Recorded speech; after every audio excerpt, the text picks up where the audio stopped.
자, 오늘 말씀의 제목은요, 누가복음 49번째 시간이고 21장 25절부터입니다. 세계 종말 예언. 자, 세계 종말 예언이라는 제목으로 말씀을 전할게요.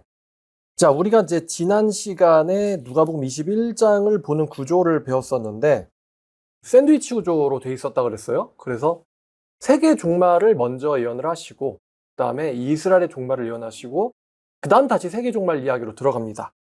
그래서 어떤 구조였냐면은 8절부터 11절까지가 누가복음 8절부터 21장 8절부터 11절까지가 세계 종말의 직전에 일어날 일들을 예언한 것이고요. 그 다음에 12절부터 24절까지는 쭉 예루살렘의 멸망 직전과 예루살렘 멸망 때 일어날 일들에 대한 예언입니다. 그래서 지난번에는 12절부터 24절까지를 우리가 읽었어요. 그리고 25절부터가 이제 다시 세상 멸망 때로 돌아간다라고 말씀을 드렸습니다. 자, 그러면 오늘은 8절부터 11절까지 그 다음에 25절부터 읽으면은 이제 내용이 잘 이어지겠죠. 자, 21장 8절부터 읽겠습니다. 8절부터 11절까지는 세계 멸망 전에 일어날 예언입니다. 자, 이르시되 미혹을 받지 않도록 주의하라. 많은 사람들이 내 이름으로 와서 이르되 내가 그라 하여 내가 가까이 왔다 하겠으나 그들을 따르지 말라. 자, 이 예언은 예루살렘 종말보다는 세상 종말 전에 있는 일들이죠. 정말 오늘날에 너무나도 잘 성취가 된 게 거짓 메시아가 너무 많지 않습니까? 지금 막 수사를 받고 있는 통일교도 그렇고요. 거기도 뭐 문선명 씨가 메시아라 그러고 신천지도 그렇고 또 하나님의 교회도 그렇고 또 몰몬교도 그렇고 정말 너무 많은 이단들과 사이비들이 지구 전체에 퍼져 있습니다. 그래서 예수님께서 세상 종말 전에 일어날 첫 번째 주의해야 될 징조 중에 하나가 바로 이단과 사이비의 창궐을 경고하셨어요. 이게 멸망 전에 일어날 징조들입니다. 많은 사람들이 내 이름으로 와서 정말 수법을 정확히 알려주셨는데 예수님의 이름으로 온다. 예수님의 이름이 아닌 이름으로 오면 속지 않을 텐데 이단들이 들어올 때 예수님의 이름으로 온다는 것입니다. 예수님의 이름을 사칭을 해요. 자, 내가 그다. 여기서 그다라는 것은 메시아라는 것이죠. 내가 구원자다. 내 이름으로 와서 내가 구원자다라고 주장해서 많은 사람들을 미혹할 때 뭐라고 하냐면 때가 가까이 왔다. 그러니까 정말 직전인데 때가 가까이 왔다라는 굉장히 이제 그럴듯한 주장으로 미혹을 하죠. 예수께서는 그들을 따르지 말라라고 말씀하셨어요. 그럼 우리가 어떻게 진짜 예수님과 가짜 예수들을 구분할 수 있을까? 진짜 예수는 오실 때 가시적으로 오신다라고 본인이 분명히 못 박으셨습니다. 그래서 이단들은요, 사이비들은 예수님의 오심, 재림에 대해서 가시적 재림을 전부 다 부정을 합니다. 왜냐하면 가시적 재림으로 하면은 자기들의 가짜 교주는 가짜거든요. 구름 타고 오지 않았기 때문에. 자, 그럼 이 부분을 조금 더 이야기해 볼까요? 자, 사도행전 1장에서 예수님의 재림 방식에 대해서 천사가 예언을 해준 적이 있습니다. 사실 이 구절만으로 사이비 종교는 존재하면 안 되거든요. 자, 사도행전 1장 11절 말씀입니다. 천사들이 말합니다. 갈릴리 사람들아 어찌하여 서서 하늘을 쳐다보느냐? 너희 가운데서 하늘로 올려지신 이 예수는 하늘로 가심을 본 그대로 오시리라 하였느니라. 여기서 우리가 이제 중요하게 봐야 될 단어가 본이라는 단어입니다. 본. 누가 본일까요? 우리나라 성경은 참 대명사 생략을 너무 잘합니다. 근데 여기 영어를 보면요. You saw라고 되어 있습니다. 그러니까 you가 누구죠? 11절 앞문장에 있는 갈릴리 사람들, 즉 사도들이겠죠. 너희들이 보았다. 너희들을 보았다. 너희들이 본 방식. 그다음 두 번째로 강조해야 될 단어가 그대로라는 단어입니다. 너희들이 본 방식 그대로 다시 오신다가 천사들이 예언한 예수님의 재림의 모양이에요. 자, 그러면은 제자들이 본 것은 예수님이 구름 속으로 승천에 올라가신 거거든요. 어지간한 사이비가 아니고서는 예수님의 승천도 비유다라고 말하진 않습니다. 왜냐하면 승천이 비유라면은 예수님이 그 다음에 이때 활동을 어디선가 숨어서 해야 되거든요. 근데 예수님의 승천이 어지간한 사이비도 이건 진짜라고 얘기하거든요. 근데 성경은 예수님의 승천만 진짜일 뿐만 아니라 문자 그대로 실제적인 현상일 뿐만 아니라 예수님의 재림도 너희가 본 그대로라고 이야기하고 있습니다. 너희가 본 그대로. 너무나 쉬운 단어죠. 그대로. 영어로는 same이라는 단어를 씁니다. same. 자, 그러니까 너희가 본 대로 다시 오신다. 요 구절만 가지고도 사이비 종교는 사실 없어야 돼요, 지구에. 너희가 보았다. 얼마나 쉽습니까? You saw. 다음 그대로 같은 방식으로 same. 근데 현실적으로는 굉장히 많은 사이비가 통일교가 신천지가 하나님의 교회가 활약하고 있는 것이 현실이죠. 이게 미혹의 영이 아니면 무슨 일이겠습니까? 참 신기한 건 왜 기독교만 이럴까요? 왜 기독교만 이렇겠습니까? 참 신기한 노릇입니다. 예수님의 예언이 기독교 가짜야 틀렸어라고 하기에도 예수님의 예언이 너무 토시 하나 안 틀리고 똑같이 성취가 되어 있기 때문에 우리가 믿을 수밖에 없는 것이죠. 자, 다시 누가복음으로 돌아가서요. 자, 요한계시록이나 이런 데서도 예수님이 구름 타고 오신다라고 예언되어 있지만 21장 8절을 봤죠. 자, 첫 번째 예수님이 경고하신 게 미혹을 경고하셨고요. 두 번째가 난리의 소요의 소문이라는 표현이 나와 있습니다. 난리와 소요의 소문. 난리와 소요의 소문. 근데 이 난리와 소요의 소문이요. 이거를 참, 이 단어를 쓰면 너무 좋은데 전쟁이라는 너무나 쉬운 단어가 있습니다. 너희들이 전쟁과 전쟁의 소문을 들을 것이다. 이 얘기는 전쟁에 휘말린 나라에 사는 사람들도 있을 것이고 모든 나라가 다 전쟁에 휘말려 있진 않을 것이기 때문에 전쟁의 소문을 듣고 있는 나라에 살고 있는 경우도 있겠죠. 예를 들어 러시아와 우크라이나는 지금 전쟁 중이죠. 그 나라는 전쟁을 겪고 있어요. 그 나라의 젊은이들이 굉장히 많이 군인으로 병사로 차출되어서 죽었다고 합니다. 만약에 우리나라에서 그렇게 일어났다면 많은 사람들이 예수님을 믿지 않을까요? 자기 문제가 되면 심각하잖아요. 자, 근데 우리나라는 그거를 구경을 하죠. 소문을 듣습니다. 유럽에서 파병을 했대. 3차 세계대전 일어나는 거 아니야? 더 커지는 거 아니야? 우리는 이제 소문을 듣습니다. 걱정을 하지만요. 너희들이 전쟁과 전쟁의 소문을 들을 것이다.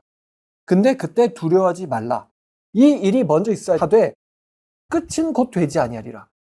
그러니까 전쟁이 있지만 전쟁 직후 바로 예수님의 재림이 일어나진 않아요. 이런 일은 있어야 한다라고 말씀하셨습니다.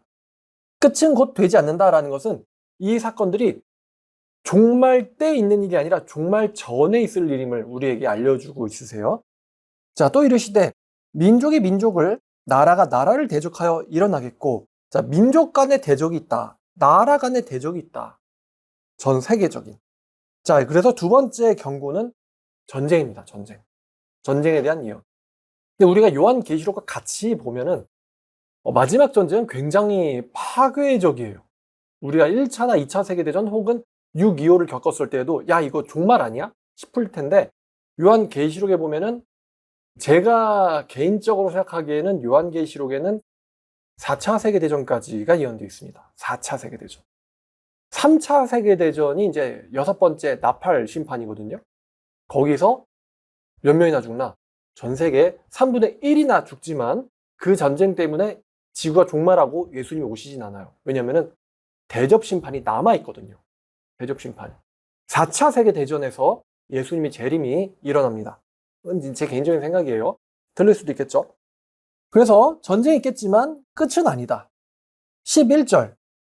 곳곳에 큰 지진과 기근과 전염병이 있겠고, 자, 지진과 기근과 전염병이 있겠고, 자, 땅에서 일어나는 일들이 언급되어 있습니다. 또 무서운 일과 하늘로부터의 큰 징조들이 있을 것이다. 여기서 무서운 일은 하늘로부터의 큰 징조들과 같이 연관되어 있는데요. 징조들, 이거는 인류가 그동안 경험한 적이 없는 재앙이에요. 창조 이래로 인류가 경험한 적이 없는 천체적인 이변. 우리가 그래서 이거를 처음에 생각했을 때는 별이 떨어지나? 운석 충돌인가? 이런 생각을 많이 했었어요. 근데 아무래도 태양이 망가진다기보다는 대기권이 심각한 파괴를 당할 것 같아요. 대기권이. 근데 대기권이 심각한 파괴를 당하면 그게 우리가 보기에는 하늘의 이변으로 보입니다. 예를 들어서 우리가 밤에 나가면 별이 옛날처럼 보이지 않죠. 사실 저도 별을 잘 못 봅니다. 근데 예전에는 별이 정말 많이 보였다고 해요. 왜 그렇죠? 대기가 오염돼서예요. 근데 이렇게까지 별이 안 보이게 된 거는 정말 이 마지막 때에 있는 징조들 중에 하나입니다. 아마 사도 요한 때 별들이 떨어진다 그러면 아니 별이 저렇게 많고 밝은데 어떻게 별이 떨어져? 분명 이렇게 생각했을 거예요. 근데 오늘날에는 별이 어딨어? 저거 반짝거리는 거 인공위성 아니야? 다들 그렇게 생각합니다. 왜냐하면 너무 더러워져서. 그리고 아무도 거기에 주의를 갖지 않아요. 특히나 요즘에는 별이 안 보이는 걸 넘어서 이제 우리가 모두가 다 인정하고 있는 것처럼 이거 거의 종말급 기상이변이 일어나고 있죠. 종말급 기상이변. 여름에 너무 덥고 정말 말도 안 되게 덥고 겨울은 너무 춥습니다. 가을과 봄이 사라졌죠. 이것도 하늘의 이변이에요. 자, 근데 이걸로 끝이 아니라 무서운 천체적인 징조들이 있을 것이다 라고 말씀하셨습니다. 그 다음에 12절부터 24절까지는 1세기 때 일어날 종말이라고 말씀을 드렸어요. 1세기 때. 자, 예수님 승천 직후에 사도들과 그때의 1세기 유대인들이 당할 일들. 24절만 보면은 그들이 유대인들이 칼날에 죽임당하며 모든 이방에 사로잡혀 가겠고, 자, 예언대로죠. 로마에 잡혀갔죠. 예루살렘은 이방인의 때가 차기 전까지 이방인들에게 밟힐 것이다. 이방인의 때라고 하는 굉장히 특별한 기간이 누가복음에만 예언이 되어 있다라고 말씀드렸습니다. 이방인의 때란 이방인들에게 복음이 전파되는 때죠. 복음이 전파되는 때. 자, 그래서 이방인의 때, 참 놀라운데 이게 말씀이 기록될 당시에는 아니, 저 로마인들이, 이방인들이 기독교를 믿는다고? 이게 아마 유대인들한테는 좀 상상이 안 갈 거예요. 근데 우리가 이제 역사를 통해서 알다시피 기독교가 이 뒤로 세계적인 종교가 됩니다. 세계적인 종교.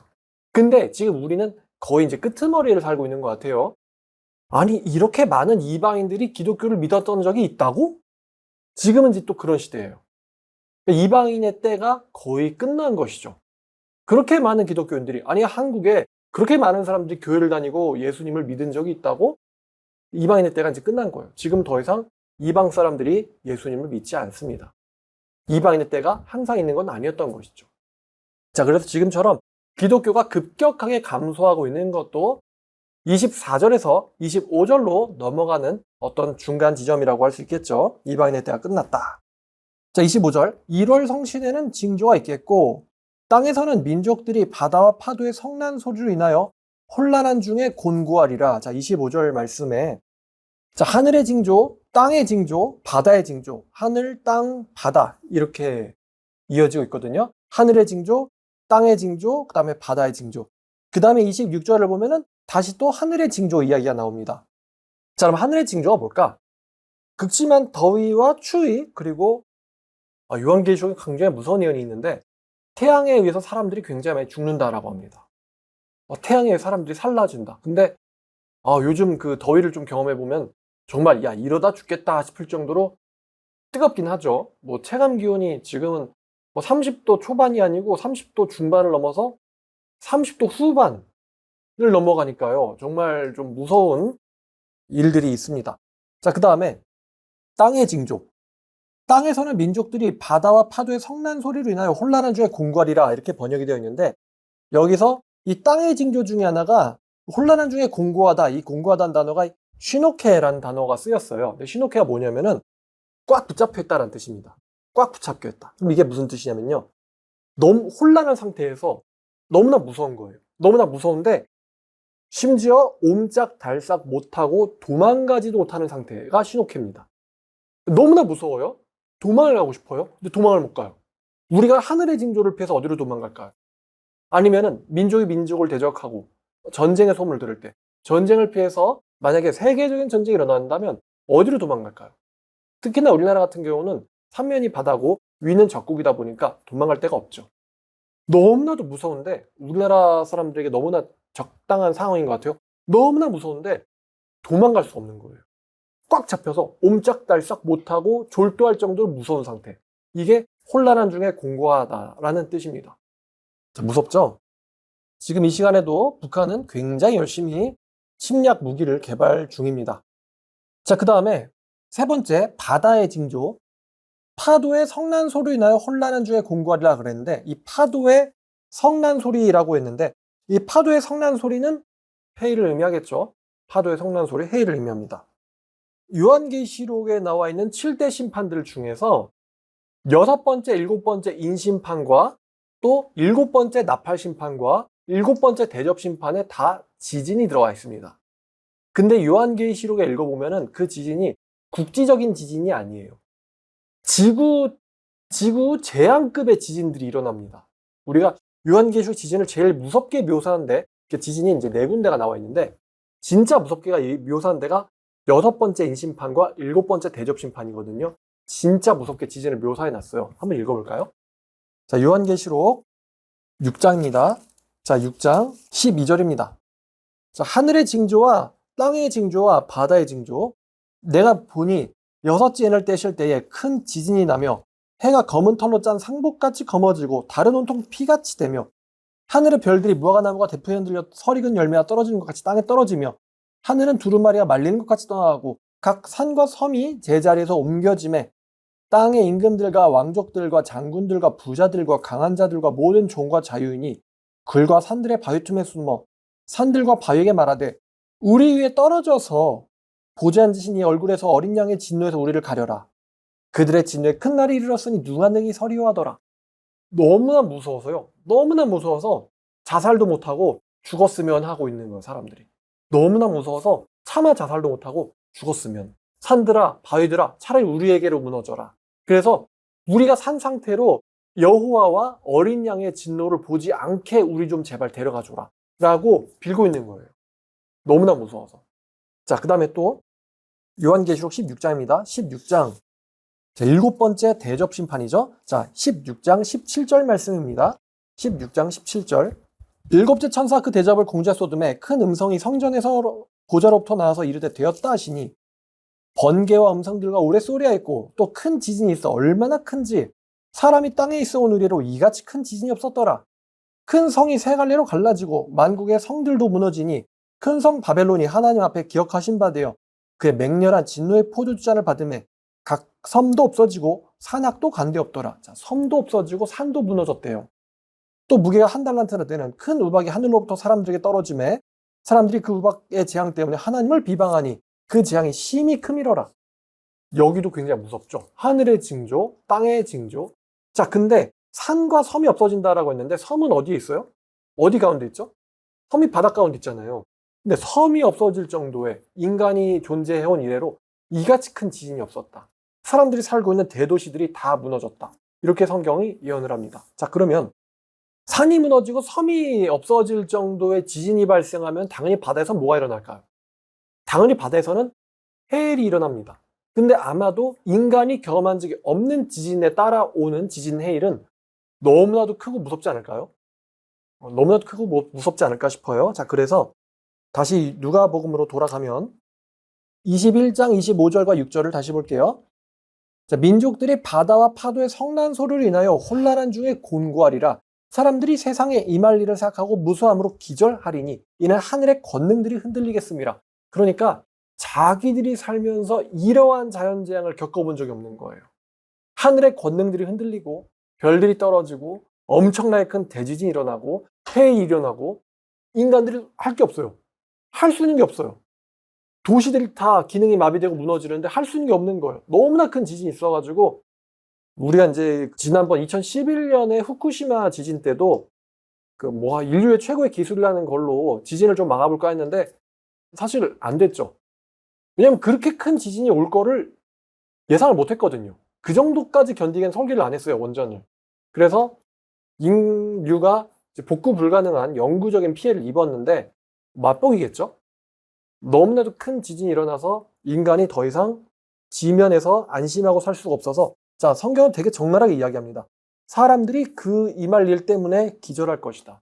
졸도할 것이다. 너무 무서워서 졸도하는 거예요. 너무 무서워서 졸도한다. 자, 요한계시록에 지진이 예언돼 있잖아요. 요한계시록에. 요한계시록에 예언한 지진이 누가복음에서의 바다의 파도의 성난 소리, 요한복음의 대지진이 누가복음의 대해일을 일으키는 거예요. 요한계시록의 예언이 누가복음의 대해일을 일으킨다. 그러니까 우리가 이 마태 24장과 누가 21장과 요한계시록을 같이 봐야 되거든요. 종말전 재앙이기 때문에. 요한계시록도 예수님의 재림을 예언하고 있죠. 누가복음도 예수님의 재림을 예언하고 있습니다. 그리고 재림 전에 일어날 일들을 누가복음도 예언하고 있고 요한계시록도 예언하고 있습니다. 그래서 같이 봐야 되는 거죠. 자, 근데 우리가 이런 질문을 해야 됩니다. 예수님이 지금 누가복음에 종말전 재앙에 대해서 예언을 하고 계신데 이 예언이 상징이나 비유일까요? 아니면은 실제일까요? 이제 우리가 이거를 따져야 돼요. 예수님이 예언하신 종말전 대심판이 비유일까? 과장일까? 아니면은 실제일까? 예수님은 실제 일어날 일을 예언하신 걸까요? 아니면은 실제로 일어나지 않을 일에 대해서 예언하신 걸까요? 사실 우리가 아무리 저도 땅에 발붙이고 사는 사람이다 보니까 이런 일은 안 일어났으면 좋겠어. 우리나라만 하더라도 정말 북한이랑 다시 한번 전쟁이 일어난다면 어떻게 될까? 정말 혼란한 중에 공고하다고 옴짝달싹 못하고 도망도 못 가고 너무 무서워 덜덜 떨지 않을까요? 엄청난 큰 대재앙들이 일어난다면 어떻게 될까? 너무 무섭지 않을까요? 더위도 지금 우리가 거의 맛보기 체험을 하고 있는데 이거보다 더 더워지는데 전력 수급은 안 되고 도망갈 데도 없다면 어떻게 해야 될까? 근데 지금 예언이 미혹, 전쟁의 소문들, 그 다음에 대기권의 이상들, 별들이 없어지고 기상이변들, 그 다음에 지진과 해일과 지금 우리가 지금 이런 것들, 각 곳에 기근과 또 무서운 전염병들이 있을 거다. 지금 이만큼이 지금 언급이 됐는데 이게 비유였어요? 실제였어요? 실제였어요. 실제였어요. 제가 이런 얘기를 드린 적이 있는데 우크라이나에서 자기 자녀를 잃고 아빠를 잃고 혹은 자기의 목숨을 잃고 있는 과정 가운데서 누가복음의 전쟁 예언은 비유야. 이렇게 말할 수는 없어요. 자기가 죽고 있는데 이거 죽을 거라는 예언은 비유야. 이렇게 말할 수는 없어요. 누구나 자기가 겪으면 심각해요. 자기가 안 겪으면 그런 일이 안 오길 바라면서 그건 비유일 거야. 예수님은 그렇게 하실 리가 없어. 이렇게 생각하죠. 자기가 겪으면 심각한데. 자, 그래서 사람들이 혼돈해서 또 무서워서 졸도할 정도로 무서운 일들이 이게 상징이다라고 막 해석하는 게 진짜 어렵습니다. 그러면 이렇게 연결되죠. 요한계시록이 예언이고 누가복음은 성취거든요. 일어날 거다, 이렇게 될 거다, 예요. 그러면 이게 진짜면은 요것도 진짜겠죠. 그죠? 누가복음이 진짜면은 요한계시록 예언도 진짜일 거예요. 그래서 이게 진짜면 이것도 진짜, 이게 진짜면 이것도 진짜입니다. 이게 가짜면 이것도 가짜. 근데 성경은 우리가 경험한 이상 사이비의 출현이라든가 등등등이 예수님의 예언이 제가 이단 반증할 때도 깜짝 놀랍니다. 어떻게 얘네들이 성경을 철저하게 조사한 것도 아닌데 예수님이 예언한 방식대로 미혹을 할까? 놀랍니다. 신천지 예수교라는 말을 들을 때마다 깜짝 놀래요. 어떻게 예수교란 말을 쓰지? 자, 그래서 누가복음에 기록된 종말 심판이 전부 다 문자적으로 실제적으로 사실이라고 보는 것이 합리적이고 이성적인 생각입니다. 이단 사입의 출현, 그리고 가짜 복음에 의한 미혹, 사실이죠. 전쟁, 민족 간의 대적, 사실이죠. 엄청난 대지진, 우리나라는 비교적 안전한 편에 속해 있지만 사실이죠. 그리고 성경에 기록된 종말급 지진은 아직은 오지는 않았죠. 자, 그 다음에 무서운 기근, 사람들이 무서워하는 기근, 이게 사실이 될 가능성이 너무 높죠. 왜냐하면 지금 기후변화 때문에 작황이 다 지금 변했잖아요. 농업도 변했고 작황도 변했고. 그래서 이대로면은 인류에게 식량난이 온다. 이거는 거의 사실이죠. 그 다음에 무서운 전염병들, 사실이죠. 우리가 과학이, 의료가 다 해결할 거야. 그러는데 막상 코로나 겪어보니까 인간이 할 수 있는 게 별로 없어요. 걸려보는 것밖에 할 수 있는 게 없습니다. 그 다음에 인간이 겪어본 적이 없는 천체적인 이변들, 사실이죠. 그러니까 우리가 여기에 이제 이거 비유야 라고 말할 사실 근거가 없는 거예요. 다 사실이었으니까 언급하신 것들이. 그렇게 치면 우리는 누가복음에 기록된 종말급 재앙 중에서도 꽤 후반부에 있는 것 같다는 느낌이 듭니다. 사실 지구적인 지진만 일어나주면 이제 딱이거든요. 그리고 이제 더 이상 돌이킬 수 없는 전쟁이 일어나주면 딱인데, 근데 그렇게 되면은 말 그대로 돌이킬 수 없으니까 예수님이 참고 계신 거라고 봐야겠죠. 자, 27절. 그때에 사람들이 너무 무서워서 기절할 정도로 지구의 재앙이 심각한 그때에 사람들은 인자가 구름을 타고 능력과 큰 영광으로 오는 것을 보리라. 예수님의 재림은 지구의 재앙이 최악에 치달았을 때에 일어납니다. 지구의 재앙이 최악에 치달았을 때. 자, 28절. 이런 일이 되기를 시작하거든 일어나 머리를 들라. 여러분, 머리를 들라라는 말이 뭘까요? 머리를 들라. 우리 머리를 들라 하는 말은 어려운 표현이 아니죠. 자, 머리를 들렸다? 그러면 이제 그게 대면한다는 뜻이잖아요. 머리를 들라. 너희의 구원이 가까웠느니라. 자, 그러니까 예수님께서 우리한테 머리를 들어라. 최악의 재앙이 일어났을 때 너희들은 머리를 들어라.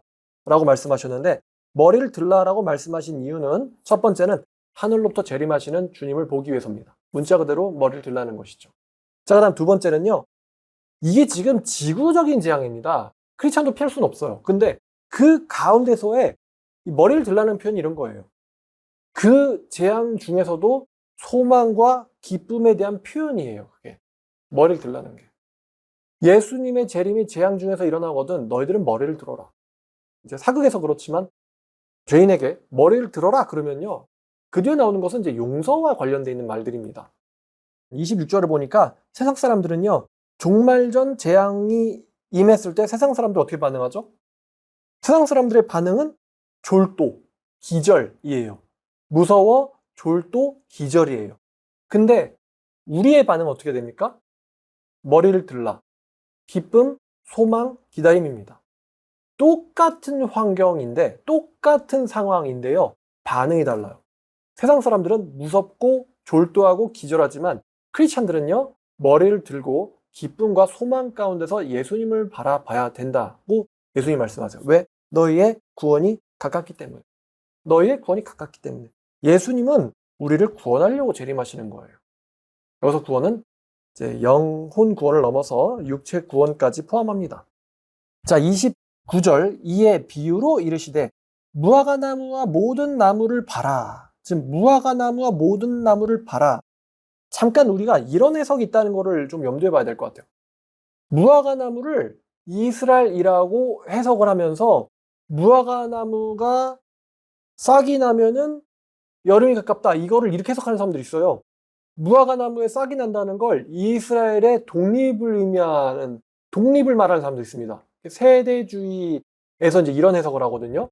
무화과 나무에 싹이 나는 것은 이스라엘의 독립이다.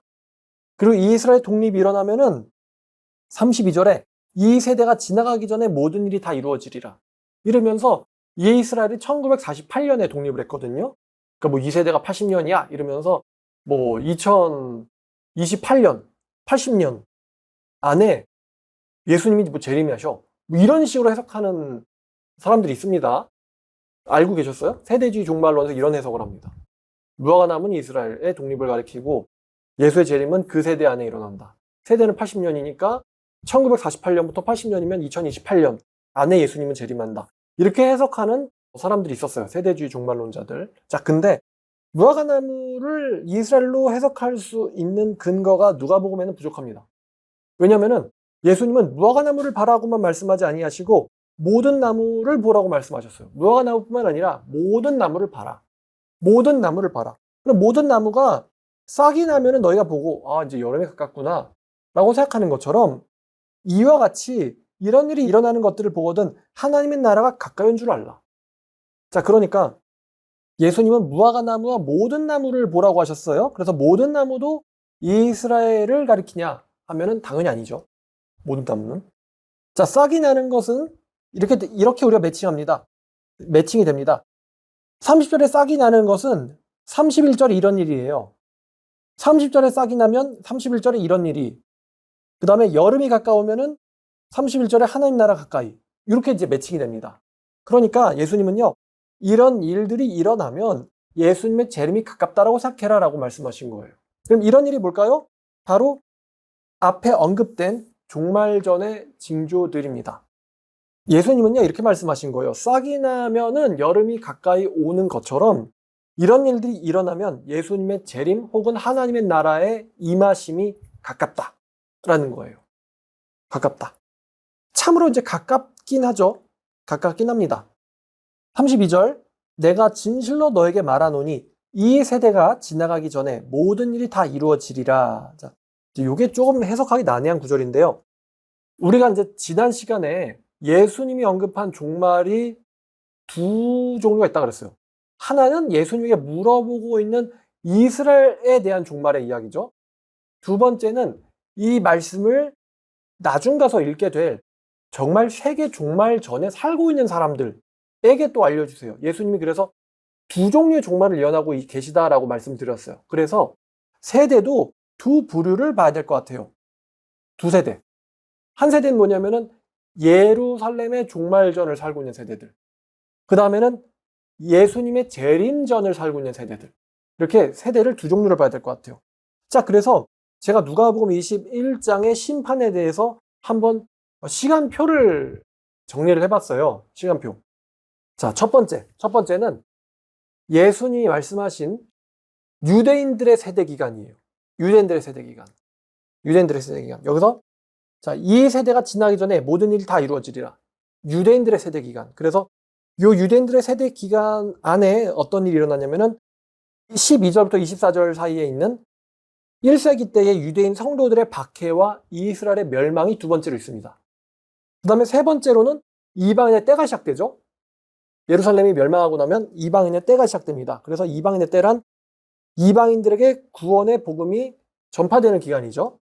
자, 그 다음에 이방인의 때가 끝날 무렵에 어떤 일이 일어나냐면은 종말의 징조가 시작됩니다. 미혹이 생기고 전쟁의 소문이 들리고 또 전염병이 터지고 또 무서운 일도 일어나고 이 종말의 징조가 시작되는 기간이 있고, 자, 그 다음에 다섯 번째로 종말 전 심판이 매우 심각하게 심화되는 기간이 있습니다. 매우 심각하게 종말 전 심판이 심화되는 기간. 그 다음에 여섯 번째로 그때의 세대의 기간이 있어요. 종말 전 세대의 기간. 그 다음에 일곱 번째로 바로 예수님의 재림이 이제 있다라고 저는 생각을 합니다. 두 세대. 유대인들 세대와 이방인들 세대.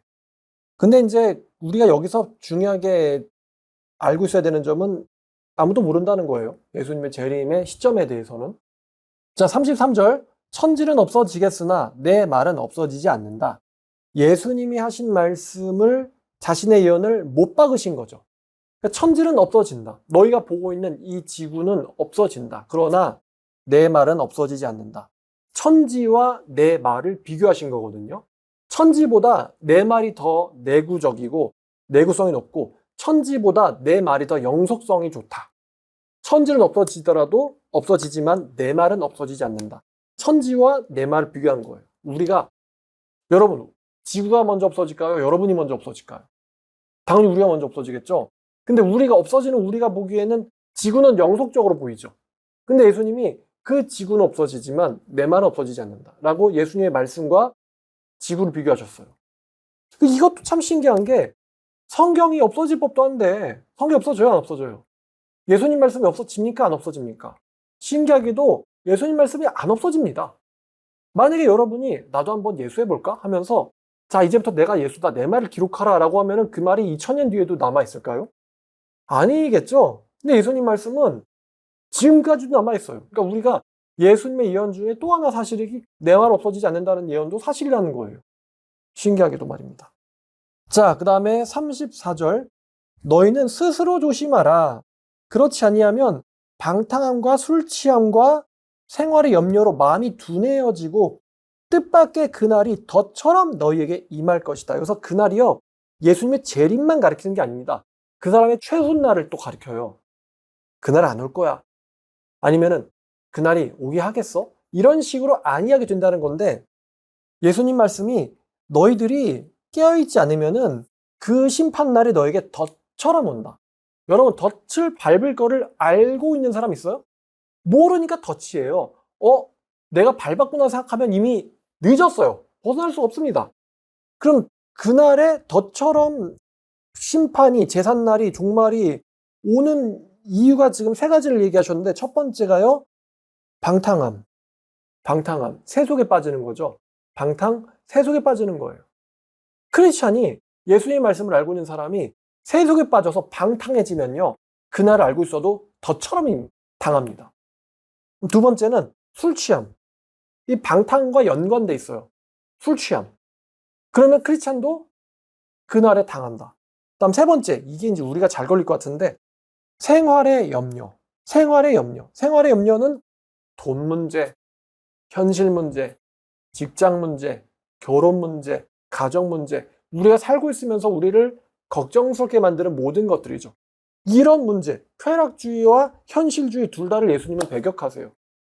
너희들이 걱정에 사로잡혀 있거나 아니면은 유혹에 사로잡혀 있으면은 그날은 너희에게 덫처럼 온다라고 말씀하셨어요. 그래서 지금 누구를 조심해야 되냐면은, 자, 34절 보니까 누구를 조심하래요? 우리가요, 외부의 박해는 잘 견디는 편입니다. 근데 지금 누구를 조심하래요? 스스로를 조심하래요. 그러니까 제일 무서운 존재 중에 하나가 외부의 이단 세력, 외부의 미혹 세력이 아니에요. 외부의 박해 세력이 아니고 누가 제일 무서워요? 스스로가 스스로를 방탕, 염려로 나태하게 만드는 게 제일 무서워요. 스스로가 침식되는 게 제일 무섭습니다. 제일 잘 당해요. 많은 크리스찬들이 스스로한테 제일 잘 당합니다. 자, 35절. 이 날은 온 지구상에 거하는 모든 사람에게 임하리라. 자, 이 말씀에서 사실은 이거 심판이 국지적인, 지역적인 장소에서만 일어나는 심판이구나 라거나 아니면 이 심판은 진짜가 아닌 비유구나라는 이 가능성, 국지적일 거야, 진짜 아닐 거야, 두 가지를 다 배격합니다. 35절을 보면요, 여기에 원어로 모든이란 단어가 2번 반복돼서 쓰였습니다. 여기도 우리가 보는 성경에도 나와 있죠. 모든 땅에 거하는 모든 사람에게 임한다. 모든 땅에 거하는 모든 사람에게 임한다. 그러니까 이거는 그 당시 이스라엘에만 일어난 일이다 라고 해석하는 것도 불가능해요. 왜냐면 모든 땅에 임하는, 모든 사람에게 임한다. 즉 이거는 모든 인류에게 일어난 일이라는 거예요. 예수님의 이 예언은 말이죠. 자, 부분 심판도 없고 심판이 없다는 말도 틀렸다. 둘 다 배격이 됩니다. 자, 그래서 36절, 이러므로 너희는 장차 올 이 모든 일을 능히 피하고 인자 앞에 서도록 항상 기도하고 깨어있으라. 자, 오늘 여기까지 할 건데요. 근데 제가 이제 이거 보면서 아니 어떻게 피하라는 거냐? 지금 혼란한 중에 공고하다는 건 옴짝달싹 못해가지고 못 피한다는 거잖아요. 근데 피하기 위하여라는 말씀이 나와 있어요. 피한다. 그럼 피한다라는 게 어떤 뜻일까? 여기 피한다는 게요, 우리가 정말로 종말 심판을, 여러분 지구에서 일어나는 심판을 피해서 어디로 도망가죠? 머스크시처럼 화성을 가면 될까요? 안 되겠죠? 그래서 피한다는 게 물리적인 피함일 가능성이 좀 높지는 않아요. 왜냐하면 앞에 언급된 심판들은 온 지구상에 일어나는 종말급 재앙입니다.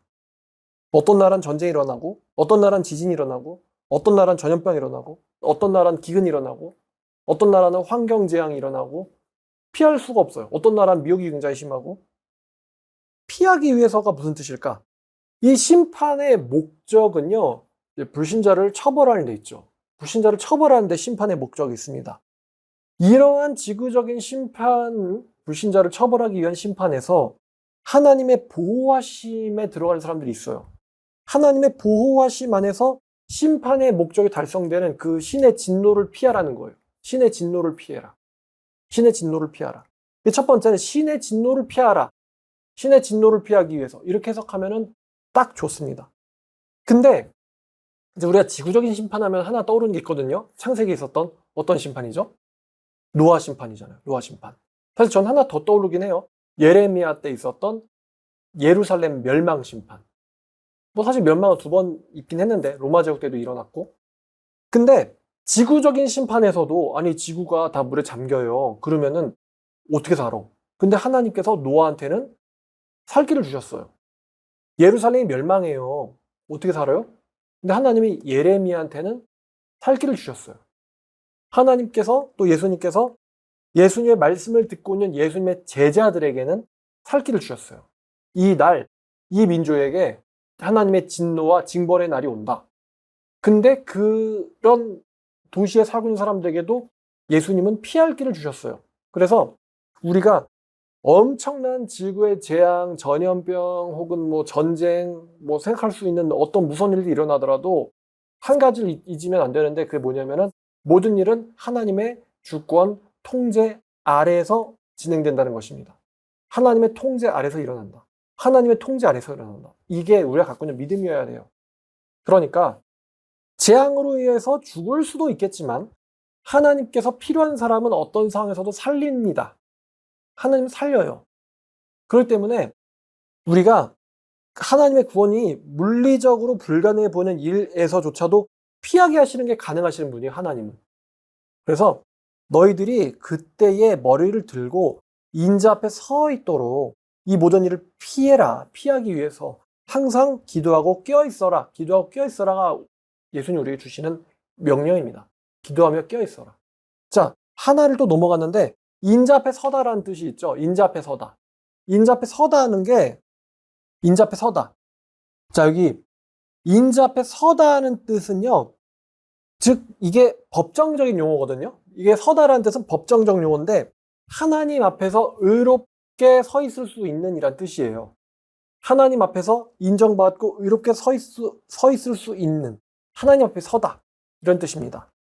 자, 그래서 지구적인 심판에서도 하나님 앞에서 의롭다라고 인정받고 또한 하나님의 보호 안에 있을 수 있도록 너희들은 깨어있고 기도해라가 예수님이 우리에게 주시는 명령입니다. 이 말씀을 보고 또 준비할 때마다 항상 마음속에 이제 걸리는 말씀이 바로 34절이에요. 예수님이 경고하셨음에도 불구하고 세상의 쾌락과 또 방탕, 그리고 생활의 염려, 방탕과 염려. 이 두 가지가 크리스찬들을 꼭 잠들게 만듭니다. 잠들게 만들어요. 근데 잠들다와 깨어있다. 반대되는 개념이에요. 인자 앞에 서 있다. 둔하여져 있다. 반대되는 개념입니다. 졸도한다. 머리를 든다. 반대되는 개념입니다. 근데 성경은 우리에게 세상 사람들과는 다른 길을 가라고 말하고 있어요. 둔하여지지 마라. 깨어있어라. 앉아있지 마라. 서 있어라. 졸도하지 마라. 머리를 들어라. 우리와 세상 사람들에게는 다른 잣대가 요구됩니다. 여러분들이 예수님의 그때가 왔을 때 내가 진짜 머리를 들 수 있을까? 내가 깨어있을 수 있을까? 비결은 항상 기도하고 지금 여러분이 하시는 것처럼 말씀과 기도로 여러분들의 영혼을 잠에서 자꾸만 깨우는 거예요. 말씀과 기도로. 잘하고 계신 겁니다. 잘하고 계신 거예요. 만약에 우리가 이렇게 말씀, 이제 말 그대로 성경이죠. 말씀을 듣지 않으면, 이제 다른 기독교인들처럼 말씀 듣지 않으면요.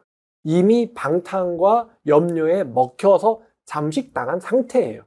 내가 자고 있다, 앉아있다, 둔하여졌다 조차를 인식도 못합니다. 그 사람들은.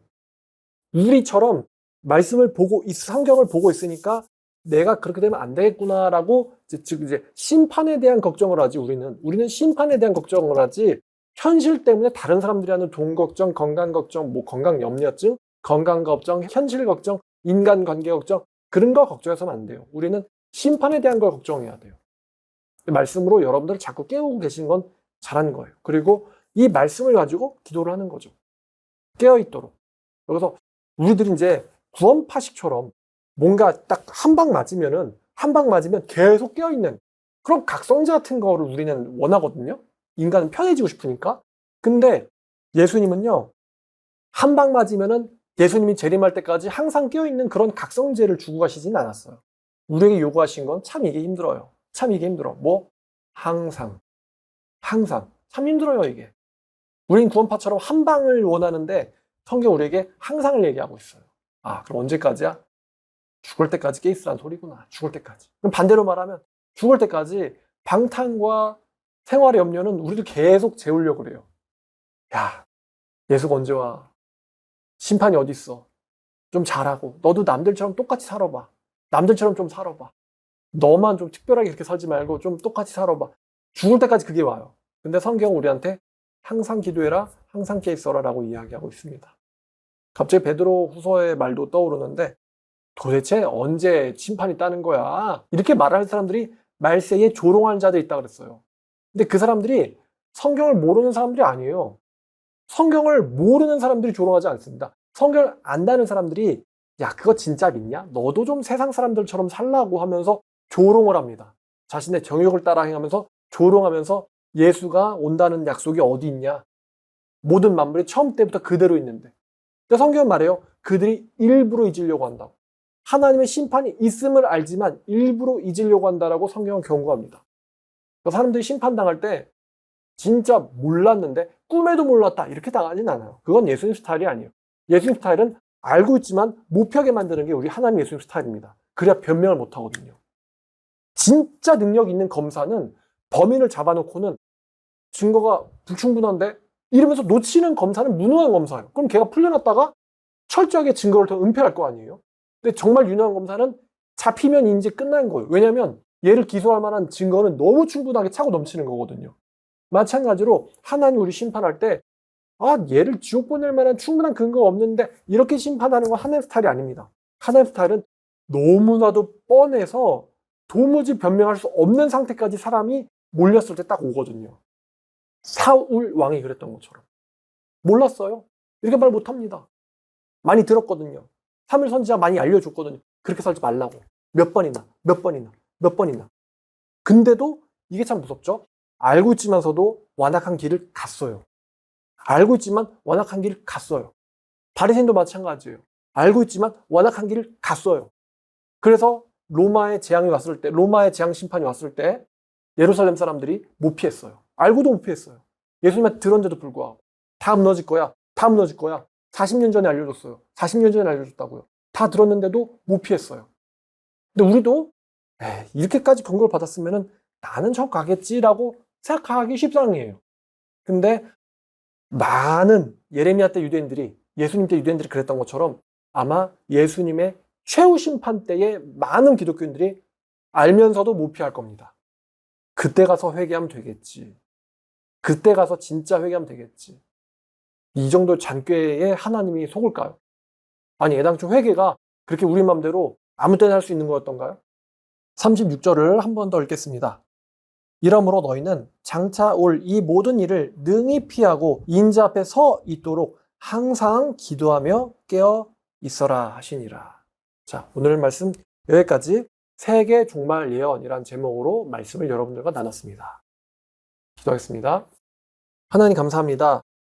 이렇게 평일 저녁에 말씀으로 우리의 영혼을 깨웁니다. 세상을 나가면 예수 없어도 말씀 없어도 살 수 있을 것 같이 우리를 설득을 하는데 우리는 다 죽음을 앞두고 있고 또한 심판을 앞두고 있습니다. 말씀을 통해서 우리 영혼을 깨워서 알고 있는 심판에 떨어지지 않도록 저희를 도와주시옵소서. 예수님의 이름으로 기도드렸습니다.